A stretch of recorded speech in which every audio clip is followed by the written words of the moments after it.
Shalom, my friends. So, Israel is turning 75 this year. It's hard to believe, isn't it?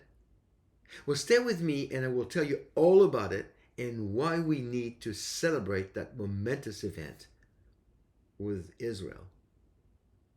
First, I would like you to subscribe if you enjoy my videos and give us the thumbs up and hit the notification bell.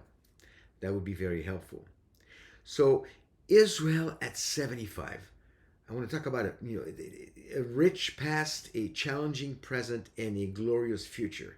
When you think about all this, against all human expectations, and according to God's promises, Israel is still standing. We celebrate the 75th birthday of the modern Jewish state on the day known as Yom HaTzmaut, also known as Israel Independence Day. So I want to give you 7 reasons to join the celebration. All right? So number 1, we celebrate because of Israel's survival. In our entire history, Israel has been the epitome of survival. From the moment God created a people and gave them a land and the law, Israel became a prime target in the world. I mean, it's just amazing. From Pharaoh, who did not know Joseph, to Haman in the book of Esther, to the Amalekites. The Bible is already replete with Israel's foes. Now, post-biblical history continues to trace the lineage of the Jewish people as it is punctuated by acts of anti-Judaism and anti-Semitism, going from verbal to violent to lethal, peaking with the Holocaust. Now, in spite of all the anti-Semitic hatred, Israel has survived. In spite of all the wars against her from 1948 to today, and miraculously, Israel has survived. In spite of the current waves of terrorism, Israel will survive, because Israel's complete annihilation would make God into a liar and a covenant breaker, as we can read in Jeremiah 31:35 through 37. Next is we celebrate because of Israel's innovative spirit. When the Jewish people started to organize under the leadership of Theodor Herzl and Chaim Weizmann in the late 1890s, survival was of the essence. But creativity went hand in hand with the spirit of survival. Zionism was a catalyst to a mass migration to the land of our ancestors. From a place of swamps and rocks and desert and almost no vegetation at all, Israel has become one of the world's foremost providers of fresh produce. As a matter of fact, drip irrigation was an Israeli invention out of necessity. Much more has come to our modern world from Israeli ingenuity. And frankly, it makes the job of the proponents of the boycott, divestment, and sanction movement, known as BDS, very complicated if they choose to be ethically consistent, which they seldom do, unfortunately. Next, we celebrate because Israel is the only democracy in the whole Middle East.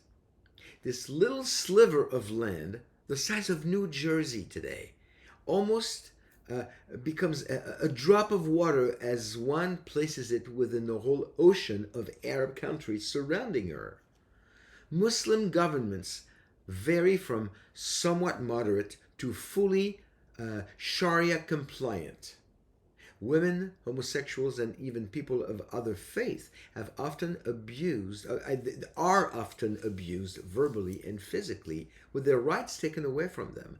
The one country in the Middle East where Arabs and Jews can actually coexist, at least from an Israeli perspective, is Israel.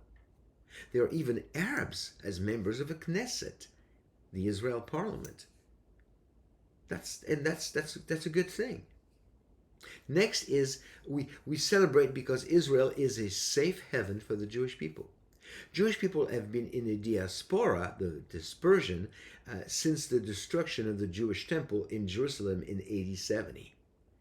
We can be found just about anywhere in the world, even though there are about 14.5 to 15 million of us in the world. Yet it is becoming increasingly evident that the only safe haven for Jewish people worldwide is Eretz Yisrael, the land of Israel.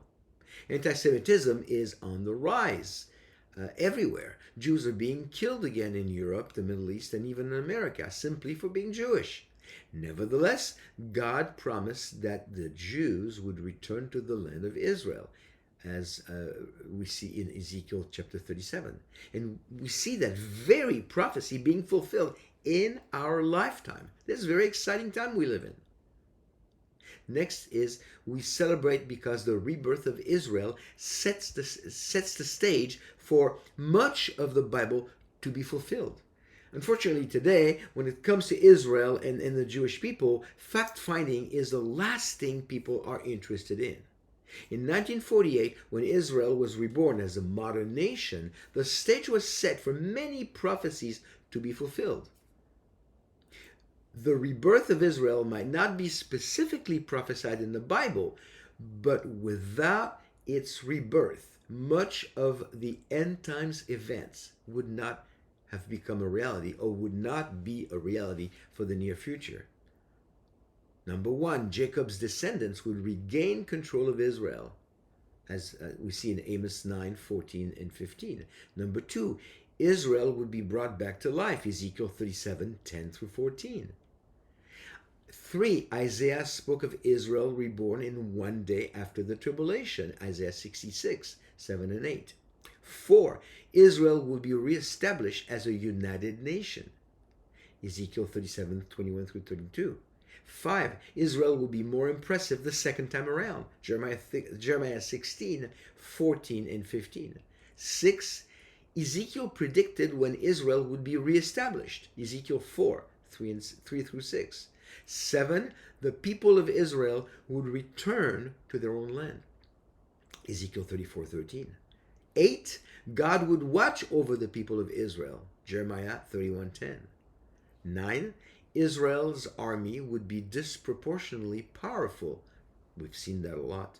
Leviticus 26:3 and Leviticus 26:7 and 8. And 10. The fortunes of the people of Israel would be restored, Deuteronomy 30:3 through 5. The next reason to celebrate is because of God's promises to Israel. Some people believe in God, while others don't, but that does not prevent God from keeping his promises for Israel. And they are numerous.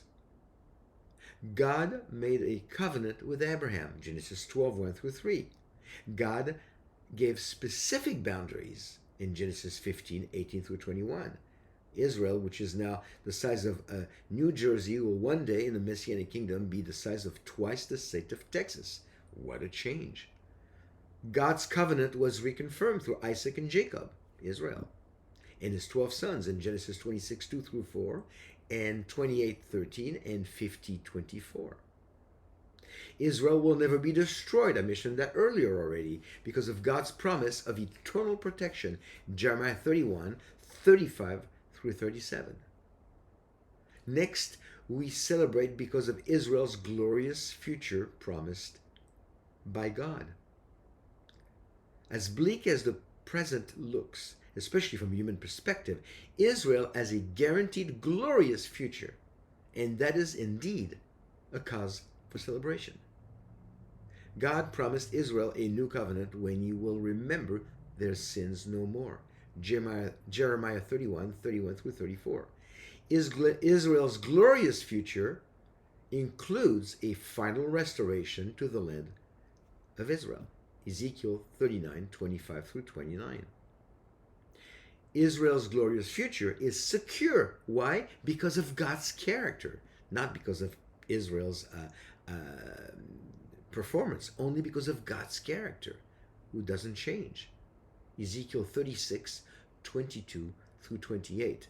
So you see, my friends, there are many reasons why we should celebrate the 75th birthday of Eretz Yisrael. The people of Israel and the land of Israel are here to stay and have a glorious future. So Israel, on your 75th birthday, happy Independence Day, happy birthday, and Am Yisrael Chai. Shalom and be blessed.